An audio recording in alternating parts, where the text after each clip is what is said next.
Hello and welcome back one and all. So I am here today to talk you through my top 5 ways that have basically helped me farm Void Highlord a little bit quicker, and I just kind of wanted to give you a little insight into the ways that I do it. Obviously I use membership, but I'm trying to include as much as possible in this video for free players, but it's basically just some ideas. Many of you already know it, but if there's just one that you hadn't quite thought of, you never know, it may help you out just a little bit because it is one hell of a farm.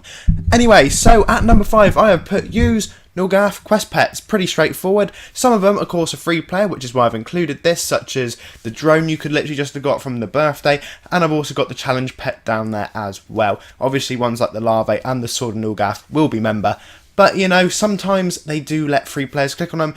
Obviously not the sword, but you know, there are some like the larvae pet there. At number 4 is crag and bamboozle method. Now, if none of you know this, basically if you're a member, you can of course buy crag and bamboozle for 5,000 adventure coins from Nulgath, and he basically lets you do the supply to the spin the wheel quest repeatedly. It's really quite good. So you just have to accept another quest, which you can see there. Come along, defeat the elemental, he will drop the item you need, and you literally can just keep on doing this and it will stack up one hell of a lot, and you can just keep turning down that quest in order to help you get the vouchers of Nulgath that of course you will need. At number 3 is completing storylines. Doing this is very important because they have recently added some stuff into the Reshaper saga that helps with, of course, farming for Void Highlord and Nulgath items in general. And then you can come along here, such as Evil War Null, and of course get your diamonds, which many of you already know and would have completed this. But I'm just using it as an example because in the Reshaper saga they did add a new zone to help with farming.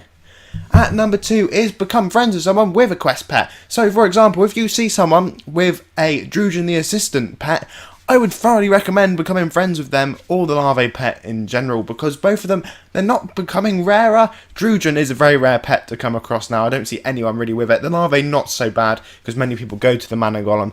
But certainly, if you ever see someone with Drugen, I'd definitely try and become friends with them because they're incredibly helpful. And at number 1 is make sure you save up Avenger coins for Nulgath's birthday. He always has a quest pet, and this year it was the drone and of course the other floating sword. Can't remember what it's called, the tainted something or other. But it was incredibly useful, and it is probably the best farming pet I have got. And here's another example of one which helps with a blood gem, which is from quite a few years ago now. So anyway guys, thank you very much for watching. Don't forget to leave the video with a like and subscribe, and I'll see you all again for the next video incredibly soon.